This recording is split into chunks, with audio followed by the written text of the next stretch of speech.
Hi ಎಲ್ರಿಗೂ ನಮಸ್ಕಾರ. ಯಾರೆಲ್ಲ ಹೊಸದಾಗಿ ಟೈಲರಿಂಗ್ ಕಲಿತಾ ಇದ್ದೀರಾ ಅವ್ರಿಗೋಸ್ಕರ ಈ ವಿಡಿಯೋ ಮಾಡ್ತಾಯಿದ್ದೀನಿ.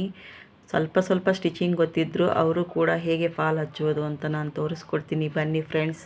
ನೋಡಿ, ಮೊದಲನೇದಾಗಿ ಇಂಚ್ ಟೇಪ್ ಇದ್ದರೆ ನೋಡ್ಕೊಳ್ಳಿ. 1ರಿಂದ 12 ಇಂಚ್ ಬರೋವರೆಗೂ ಬಟ್ಟೆನ ಸೀರೆನ ಗ್ಯಾಪ್ ಬಿಡಿ ಮೊದಲು, ಇಲ್ಲ ಕೈಯಿಂದಾದರೂ ನೀವು ನೋಡ್ಕೋಬೋದು. ಹಾಗೆ ಫಾಲ್ನ ಉಲ್ಟಾ ಸೀದಾ ಎರಡೂ ನೋಡಿಕೊಂಡು ಫಾಲು ಟಾಪ್ ಸೈಡಲ್ಲಿ ಸೀದಾದಲ್ಲಿರಬೇಕು ಫ್ರೆಂಡ್ಸ್.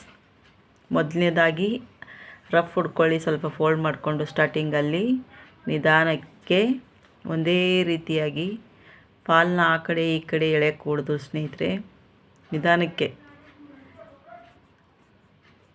ಯಾಕಂತಂದರೆ ಇದು ಸ್ಟಿಚ್ಚು ಸೀರೆ ಎಡ್ಜ್ ಅಲ್ಲಿ ಸ್ಟಿಚ್ ಬರಬೇಕು. ಯಾಕಂತಂದರೆ ನಾವು ಟಾಪ್ ಸೈಡಲ್ಲಿ ನೋಡಿದಾಗ ಫಾಲ್ ಸ್ವಲ್ಪನೂ ಹೊರಗಡೆ ಕಾಣಿಸ್ಬಾರ್ದು, ಹಾಗೆ ಬರಬೇಕು. ನಿಧಾನಕ್ಕೆ ಎರಡು ಈಕ್ವಲ್ ಇಟ್ಕೊಂಡು ಸ್ವಲ್ಪ ಮೂವ್ ಮಾಡಿಕೊಂಡು ನಿಧಾನಕ್ಕೆ ಬನ್ನಿ. ಅದೇ ಥರ ಈ ಕೊನೆಯಲ್ಲೂ ಕೂಡ ಹಾಗೆ ಸ್ವಲ್ಪ ಫೋಲ್ಡ್ ಮಾಡ್ಕೊಳ್ಳಿ.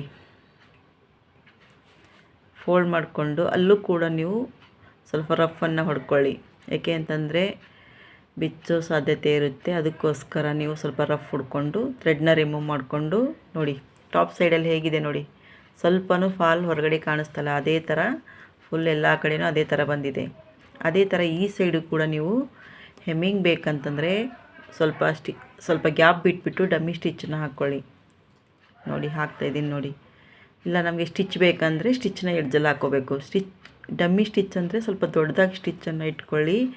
ಏಕೆ ಅಂತಂತಂದರೆ ಅದನ್ನು ನಾವು ಹೆಮ್ಮಿಂಗ್ ಮಾಡಾದಮೇಲೆ ಬಿಚ್ಚೋಕ್ಕೆ ತುಂಬಾ ಈಸಿ ಆಗುತ್ತೆ. ಅದಕ್ಕೋಸ್ಕರ ಸ್ವಲ್ಪ ದೊಡ್ಡದಾಗಿ ಸ್ಟಿಚ್ಚನ್ನು ಇಟ್ಕೊಂಡು ನಿಧಾನಕ್ಕೆ ಎರಡೂ ಕೈಯಿಂದ ಫ್ಲಾಟಾಗಿ ಮಾಡ್ಕೊಳ್ಳಿ. ಇದೇ ಥರ ಫ್ಲಾಟ್ ಮಾಡಿಕೊಂಡು ನಿಧಾನಕ್ಕೆ.